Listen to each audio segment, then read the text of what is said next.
is my audience.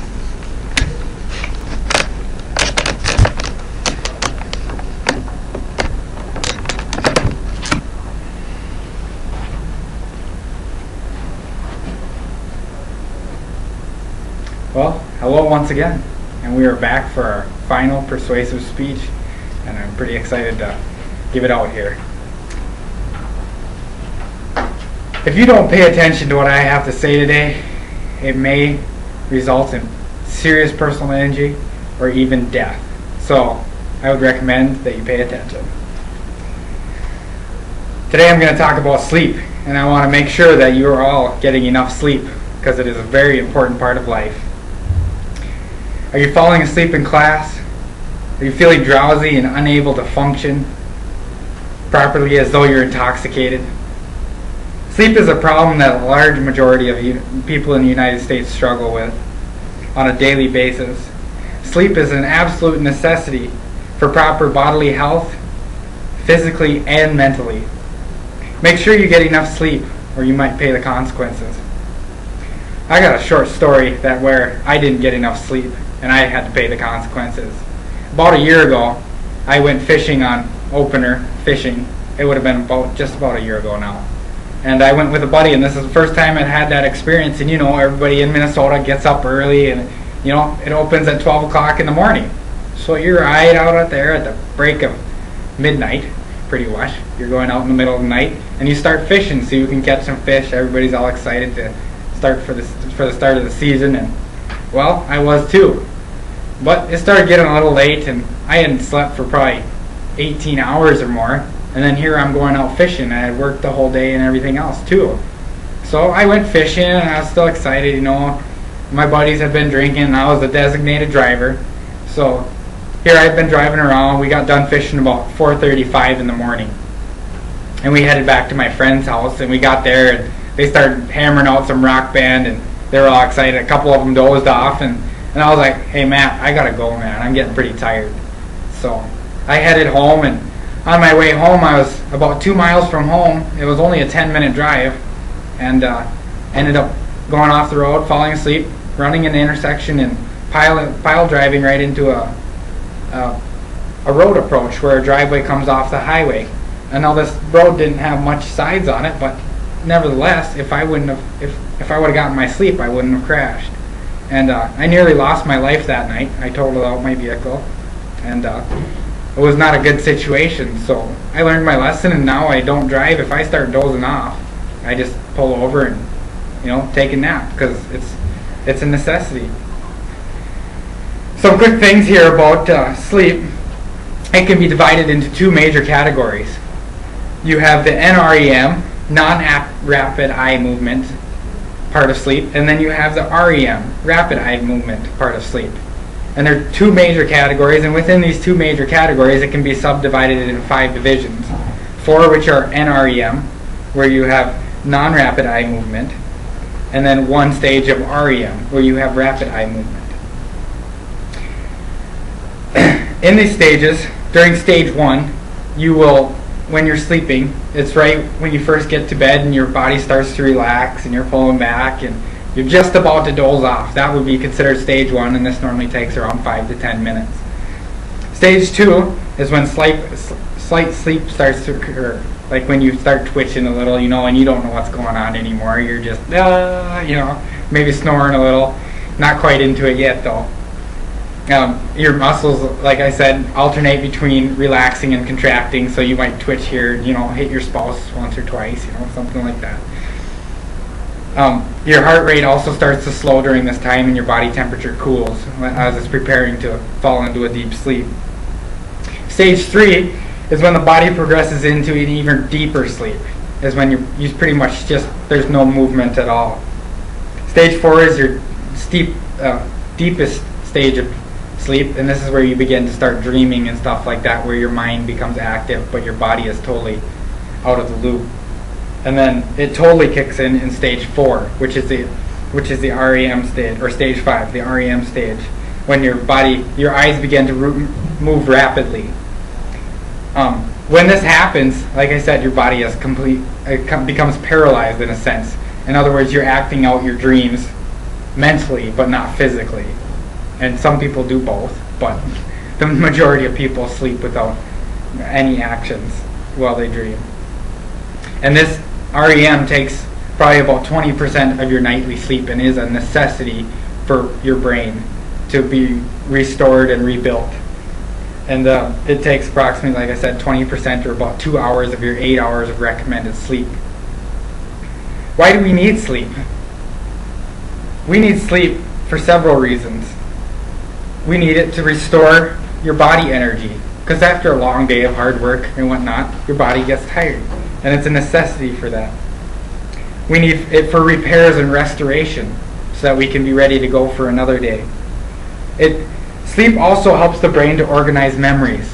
If you don't sleep, your brain just stacks up a whole pile of stuff and in other words, never gets to file it away. So it gets tired and built up. It almost gets like a big water dam in a sense.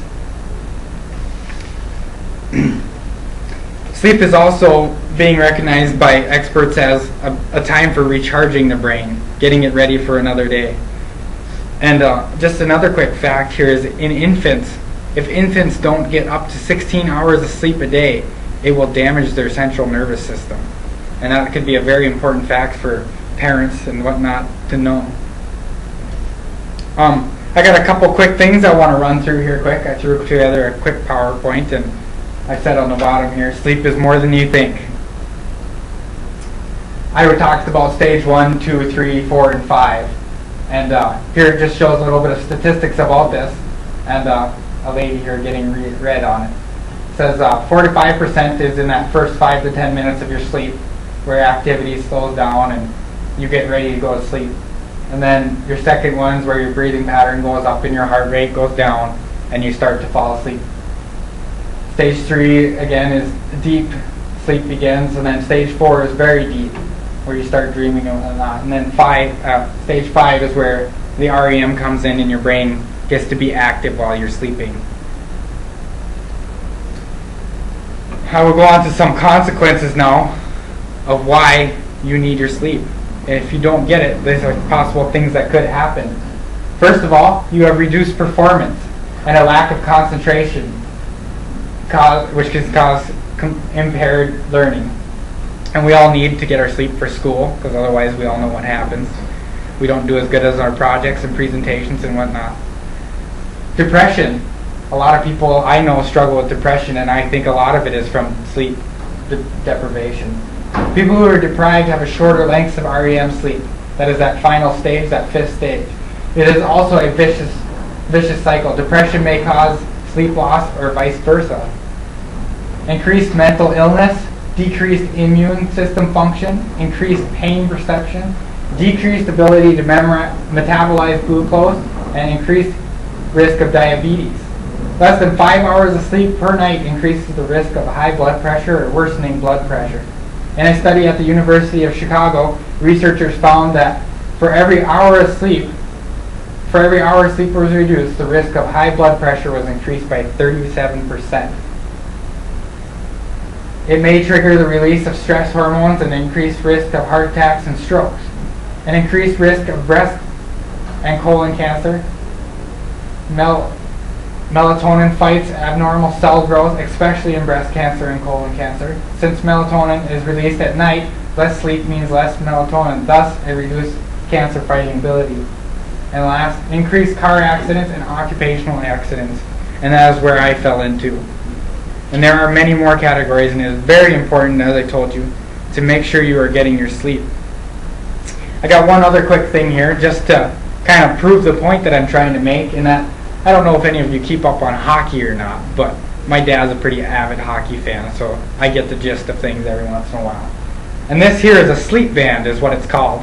And the whole team of the Vancouver Canucks has been testing out this product this year, and their average performance has gone up by 25% in their games, and currently are the leading performing team in the NHL, and are leading by 10 points on average over this entire year. So as they've been monitoring their sleep, their coaches, and finding out what their players are doing, they have been able to coach their players in getting more sleep, and be able to tell them what what they're doing wrong and why their performance has gone down. But having this tool has helped them to keep track and keep a little bit more responsible. You know, seeing as we're paying millions of dollars to watch these people play their sports every year, we want to know they're performing their best, and this is giving us a way to do that and also helping them to keep track of what they're doing. This band looks faceless, like a faceless black watch. Warning, it draws attention to itself is one of the claims that comes with it. But it's so much more. The wrist movement detector tracks activity to calculate fatigue based on sleep levels.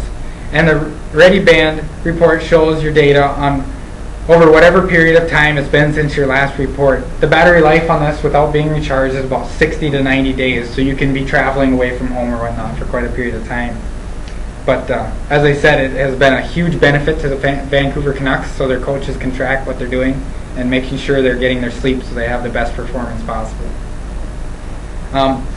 In conclusion, if a person is sleep deprived,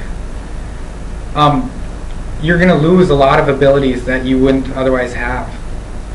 As I said, I came into a situation where I ended up crashing a vehicle and nearly losing my life.